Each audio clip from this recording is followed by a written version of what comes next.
morning. I hope everybody's doing well. Please put your pencil down, pick up your colored pen. Let's check our work on this review from the distant past. So number one, what did you get? I've got student 14, 13, 15, and 23. Student 14. B is equal to 11.83. Okay, student 13. B is equal to 2 times radical of 35. Student 15. Student 15. B is equal to 11.83. Student 23. B equals 11.83. So I would take either 2 radical 35 or 11.83 approximately. Remember that since it's irrational, 2 radical 35 is the best way to express it. But in terms of humanness and wanting to know where the value falls on the number line, which is a natural thing for us to want to understand, the decimal approximation certainly helps. Number 2, sharing out. I've got student 24, 4, 18, and 17. Student 24, what'd you get? 1948. Student 4. 6 radical 3. Student 18. I got 9.49. And student 17. 9.49. So it comes out to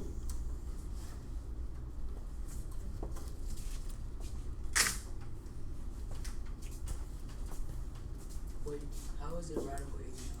Yeah. Shouldn't it be radical 90? should it? Yeah. Oh yeah, 81. Oh yeah, it should be. Oh yeah, my bad. Okay, so I don't know what I did, but it should be square root of 90, which simplifies to 3 radical 10.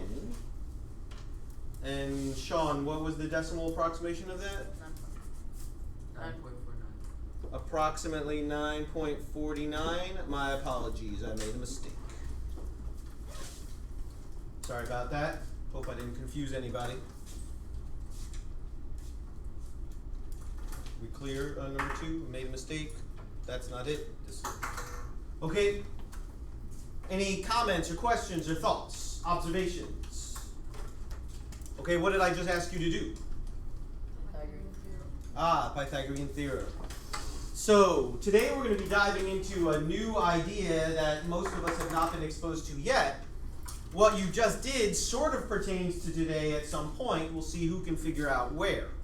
We're going to dive into exploring the idea of an ellipse. What is it? What does an equation of an ellipse look like? How do you say the plural of the word ellipse? Ellipses. And what do the graphs look like? So I've split the lesson into 2 parts. Today is going to be part exploration and part kind of diving into a couple of activities. And then next time we'll formalize things a little bit, use the idea of an ellipse to solve problems.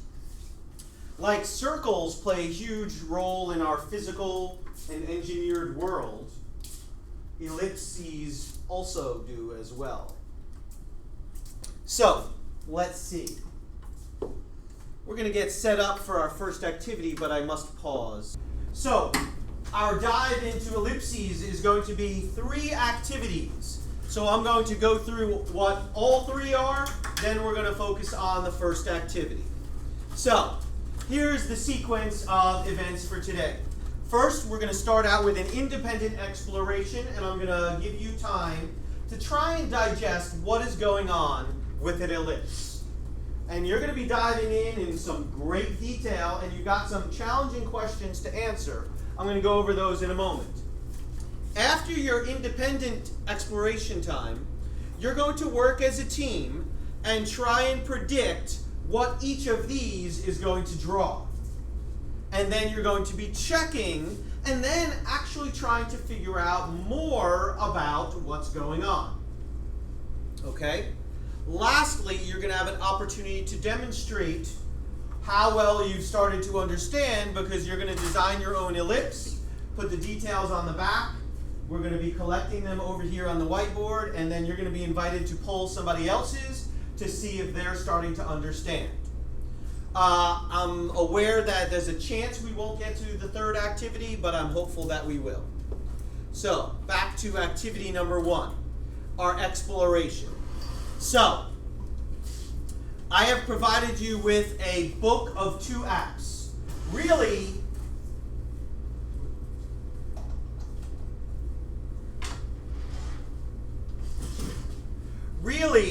it's one important app, and then the second one is more of an enrichment for those who want to explore a little bit deeper. But what's really important is answering these guiding questions. You've got 7 questions. On your paper, there's a typo on 2 of the questions. Let me show you where they are. In number 4, yours says the word to instead of the word the. And number 5, same thing. I accidentally copied the wrong one twice, and that's my mistake. So you could just cross it out. Now, your job is to answer these questions, but answering the questions should spark new questions. That's why this is not like a worksheet for you to fill out. These are guiding questions. They're to guide you on discovery. Now, here's the thing. There's some terminology here that you've never been exposed to before. I'm not going to tell you what these terms mean. You're going to sit and try to figure out what could it mean. If you have an idea of what you think it means, then call me over and say, Mr. Gow, this is what I think it means. Am I right?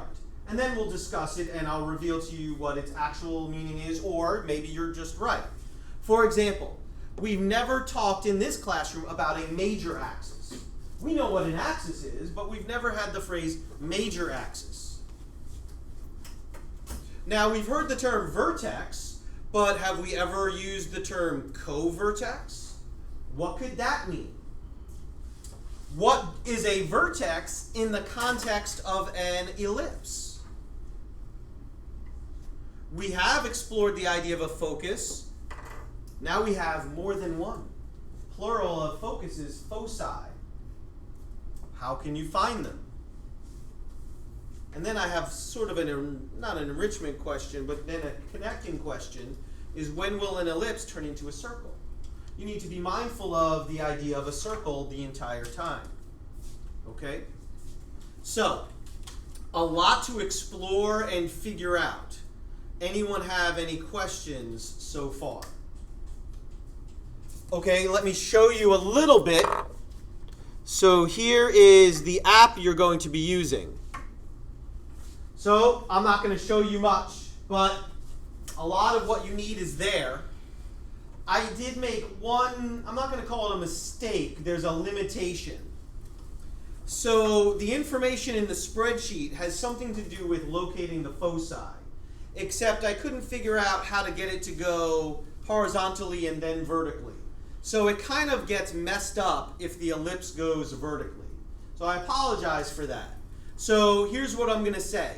The 2 red points are the foci. The question is, how do you locate them? In other words, if I gave you a different equation, could you figure out where they were going to be? You're only going to be able to work through it when the ellipse is horizontal versus vertical. Okay? You'll understand when you do it. Okay? Let me back up for a second. When you first click the link, you're going to be presented with this. Oh, my mistake. You will be presented with this book. It's only 2 apps. The first one is where you're going to spend most of your time. The second one is just for personal knowledge and enrichment. Okay? Any questions? All right. So, independent exploration. We are going to be starting with 10 minutes on the clock. You may go ahead and start your independent exploration. You may share ideas with your teammates. However, you are not revealing critical information to them. You can guide them, you can point something out to them, but at no point should you say, oh, it's because of this. Yeah, just write it down, this is it.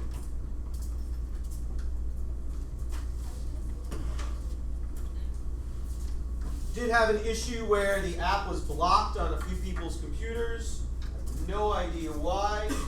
So I will come around and try to figure it out one by one, and if not, I have an alternative for you. It's blocked? Yeah. Should I just go directly to Yeah, but for some some reason it wasn't even showing up there, so I don't know what the problem is.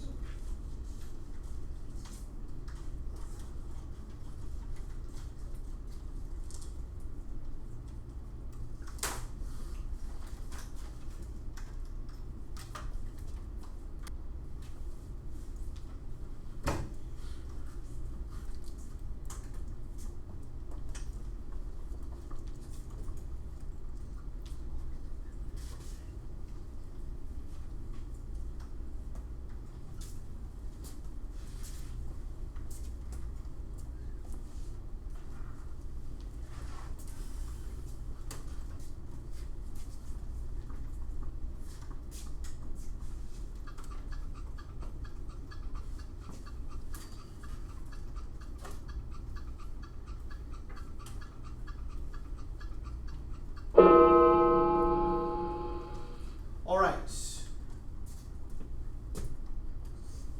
Bring your computers to 45 degrees and join me back up here for a moment. So this was an independent exploration, but we certainly can learn a lot through discussion with peers.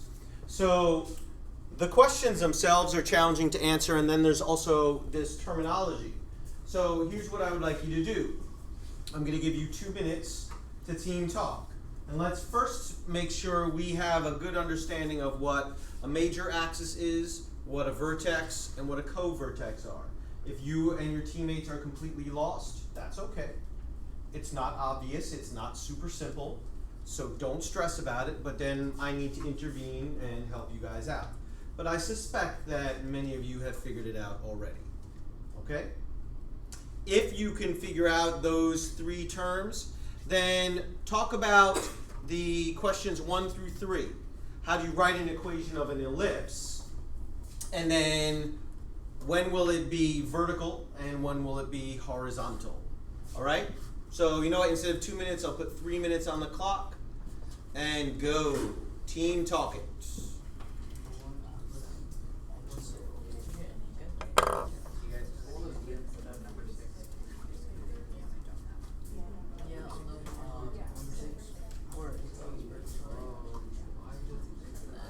What's the vertex?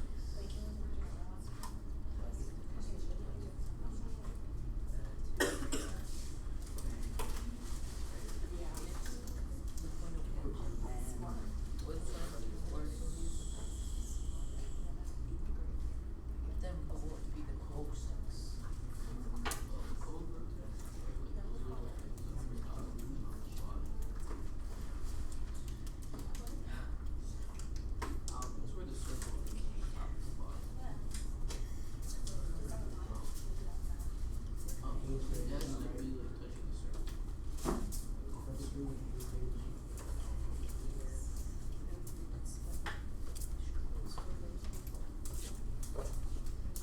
Plus or minus 8 comes 0.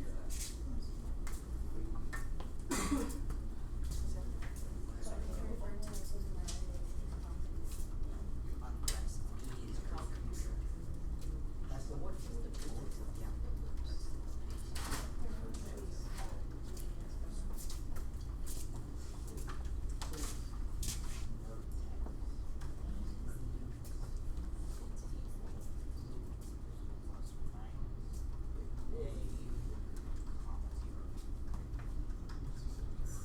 Got about a minute and a half to share out Get it? and try to discuss what's going on with these ellipses.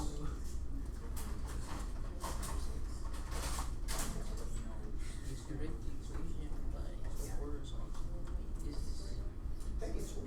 x squared divided by a, and then the vertical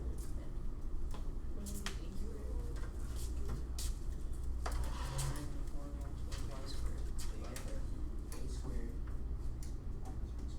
Then it's just and then here. Oh, what does all that? Look, so that is that problem, right? So 6 squared is 36. Now, If you have a question and the app is limited, go to Desmos, copy what's there, and then put in the one change you want to make to see what the difference is. That's why, one reason why I had you have both you open. know how much I know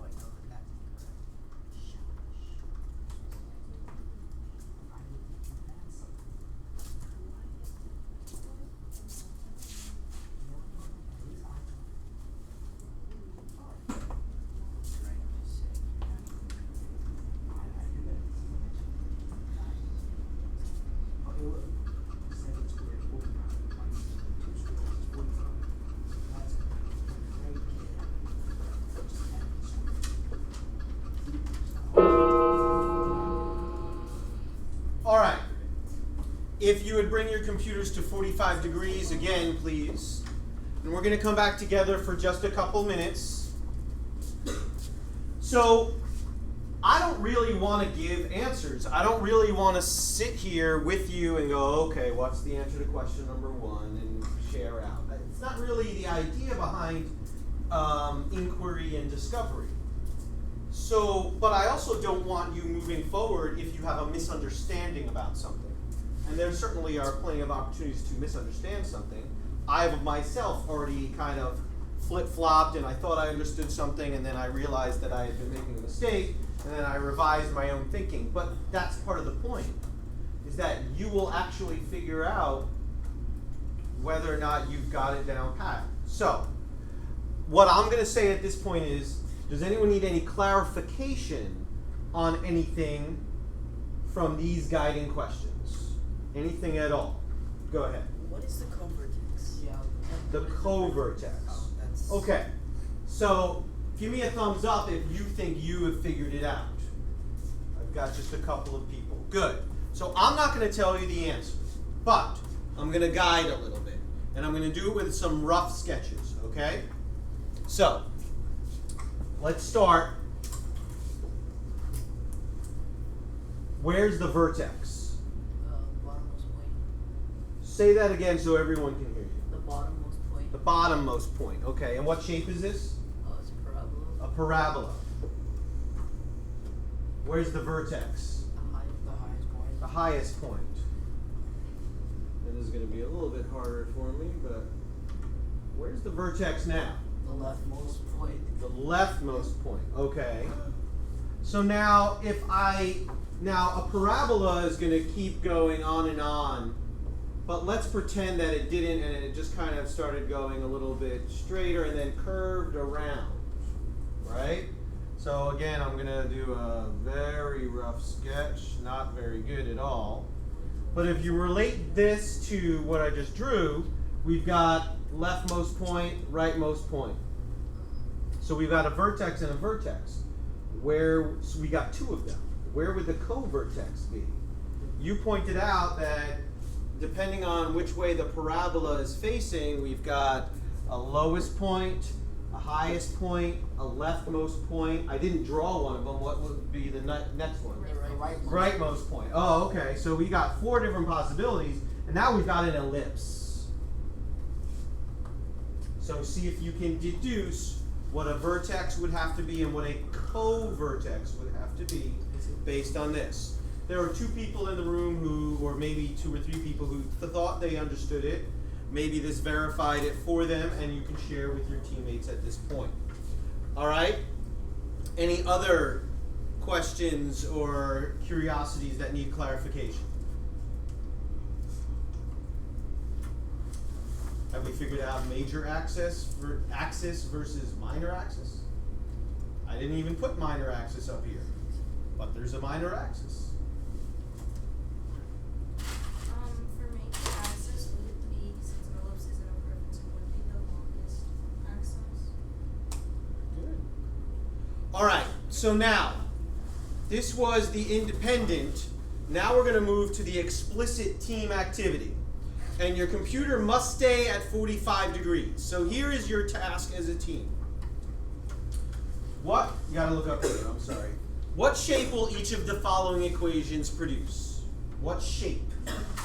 Make a prediction based on what you already know prior to today and what you know from your exploration. You're going to go through all 6 of them with your team. All 6 of them you need predictions. Try to come to an agreement, but it's okay if 2 of your teammates think it's going to be one thing, but you want to say, no, I don't agree with them, I think it's going to be this. It doesn't matter really whether you're right or wrong. What matters is the thought process that you went through to come to that conclusion, and then seeing whether or not your thoughts were validated. Okay? Then what you're going to do after you've made predictions for all 6 of them is all 3 of you are going to open up your laptops and you're going to start independently checking them and comparing with your predictions and comparing with your teammates. And then maybe you'll say, wait, oh my goodness, you said that it was going to be horizontal and I thought it was going to be vertical. Now I understand what you meant because I thought this meant something else. Now it makes sense. So your job is to try and learn even more about what's going on. But here's the thing. We're also connecting ideas from the past. Anyone have any questions on your task? Okay, so you're going to have 12 minutes on the clock. If the halfway point hits and you have not started checking, I'm going to insist that you stop the prediction process and start checking. Any questions? All right, 12 minutes is beginning. You may go ahead and start discussing your predictions with your team. Go.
Different because they came from different equations.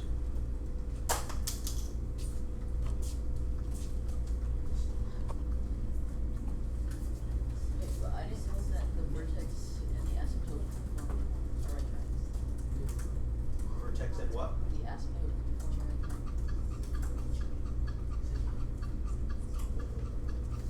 triangles. Nor did I. All right. Computers at 45 degrees, please. And let's come back together, and we're going to do some choral response. Let's talk about number one. We'll get to predictions in a moment. Now let's talk about reality. What did number one draw? Parabola. Choral response refers to more than one person. Parabola. Parabola. So this came out to a parabola, but it opens down. So now the question is, if you thought it was going to be a parabola, did you think it was going to open down?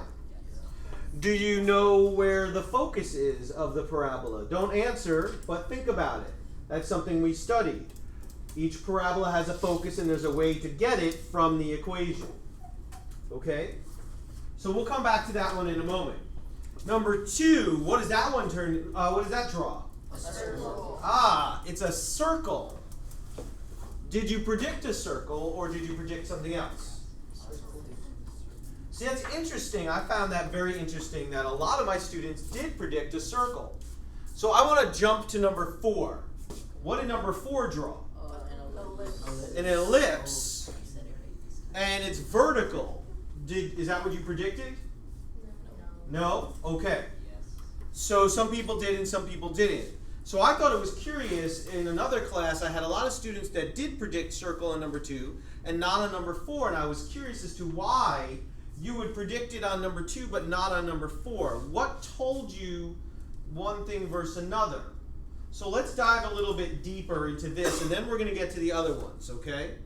So let's talk about circles for a moment. And let me kind of hide this. What is the standard form of an equation of a circle? What is it supposed to look like? Go ahead. X squared plus y squared equals r squared. Very good. Excuse me. We got x squared plus y squared equals r squared. So my question is, if that was your concept of it, right? And you guys even did this elaborate art project where you had to put in tons of equations of circles, so it should be kind of stuck in your brain at this point. How did you predict a circle when number 2 did not really look anything like this? How did you figure that out? Or, now let's look at it and figure things out. Go ahead. The coefficients of x and y are the same. So if the coefficients of x and y are the same, then you think it's going to be a circle? Yeah. Is that what made you, because Fatima, you also predicted circle. Was it an instinctive process? Like you just, like your instinct said circle? Yeah, but also if you do 60 squared, it comes out to 360s. Okay, so there was some connection between the 60s. Okay. The 60 squared is not 360. 60 times 2. Okay. So now let me show you something else. Is there a way to turn this equation so that it looks like this? Is there some simple algebra gymnastics that can be done? Let me say it a different way. There are some simple algebra gymnastics that can be done, Talisa. What is it? You can factor out the 60. We could factor out the 60, but we could say it a little bit differently. Go ahead. And then divide 60 from both sides. Yeah, just divide everything by 60. Divide by 60, divide by 60, divide by 60. So you've got your colored pen handy. Watch what happens when you divide everything by 60. That disappears, and what does that turn into? 6. So we end up with x squared plus y squared equals 6. So what's the radius of that circle? Square root of 6. Exactly. So that's why that's a circle. But number 4 didn't come out to be a circle. It came out to be an ellipse. How could we apply almost the same concept so that it turns into an ellipse? Now, let's talk about the standard form of an ellipse. It's going to be x squared over some number plus y squared over some number equals what? There was some connection that someone said it. 1. There was always a 1 there. So the question is, how do we get this from all of this? What could we do now, algebra gymnastics wise? Because we can't, if we divide everything by 16, that will not work out very well. And if we divide everything by 10, that one won't work out very well.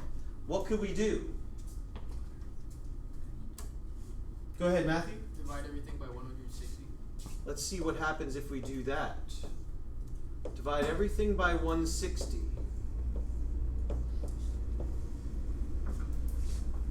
Very good. So now this turns into the magic 1. This will cancel this to a 10. This will cancel this to a 16. And now, now we've got this. And so that's why number 4 is an ellipse. Because it actually is the equation of an ellipse. It was just hidden by some rewritten work. Anyone have any questions about that? So now let's look at numbers 3 and 4. Numbers 3 and 4 both have an issue because they look very close to what we just saw. They look very close to this, but not quite. What's the little issue with number 3?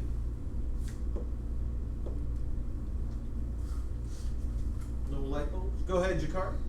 They don't have, there's a 3 in the numerator. Yeah, there's this 3 in the numerator, but look, this is a simple fix. 48 is divisible by 3. So if we divide by 3, we get a 1. Divide by 3, we get a 16. So in actuality, this is the standard form of an ellipse. And now we've got the 16 and the 400. And those are actually both perfect squares, so that's actually an easy ellipse to graph. What about number 5? And even if you didn't understand number 3 before, now you can see. This isn't as friendly, but we can can divide by 4 and get a 1. Divide by 4 and we get 6.25, which is sort of a perfect square, sort of. So all of these were specifically designed to try and help you dive a little bit deeper into what was going on. And the fact that you needed to rewrite things in the right way to pull out what you need. Okay? So did you figure out how to find the vertices and the co-vertices?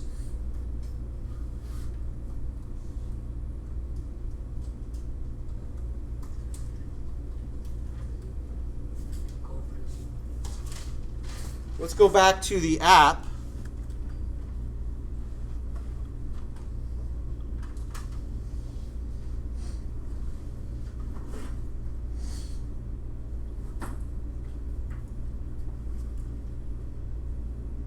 So here's a perfect example. So I'm hovering over a vertex right now. How can we figure out, how could we get that from the equation? Go ahead, Amir. Square root of the denominator under x. Yeah, square root of the denominator under x is going to give us that, right? And then the other one is going to be the square root of the number under the y squared, right? So one of my guiding questions is, when is it going to be stretched vertically versus horizontally? Morgan? It'll be stretched vertically when the denominator of y is greater than the denominator of x.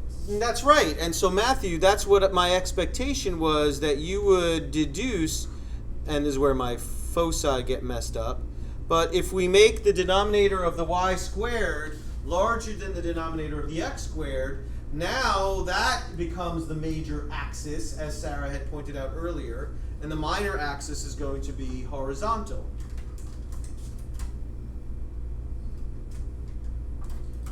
Anyone have any questions about that? Okay, let me put it back to the way it was. Did anyone figure out how to find the location of the foci? It's a little bit harder. There's something going on in this spreadsheet here. What was going on? What's the connection between these four numbers? 3 people, 4 people? We'll start Jakari, Matthew, Amir, Talisa. Go ahead. So I thought it was it's a squared minus b squared, which equals the f squared further. Okay. So if it's 25, it's going to be a squared, which is 25 minus 60, which is b, and then which equals f squared, and then f radical f, which is going to be 9, will equal 3, which is where we get f squared. Okay. Matthew, what did you figure out? I thought the same way. Okay. Same thing. Okay, so Talisa, so then how do we get from the spreadsheet over to where the locations are? Well, a squared would, the square root of a squared would be the limits, and same for b. And then for c, it's the hypotenuse, I think, of the right triangle that is created. Oh no, I'm sorry, for d, sorry. Yeah, it's a little, so the Pythagorean theorem is in here somewhere. It's really hard to figure out. There's no way I could even prove why this is, but it's related, so you're right. So that's what's happening is we're taking the difference of these two numbers, we get a 9, you take the square root of that, and that gives you the location, and so that's the opposite of that, and then the original. And that's where the foci are. So my app got messed up because I didn't account for when you stretched it vertically. Excellent. Very good. So, any other thoughts or comments on what you've discovered? Well, I had already showed you that. Yes, go ahead, Morgan. I was going to say the Pythagorean constant because the b value or Hold on. Crew, I'm not quite done. Hold on. just the b value in that specific example, formed the hypotenuse of a triangle there. Okay. That works out Okay. instead of something else. Okay.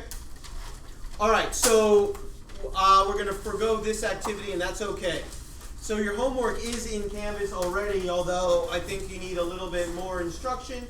But you can dive in. There are also a couple of review questions that you can already solve tonight. You're going to have a quiz on Thursday of 8.2 to 8.3.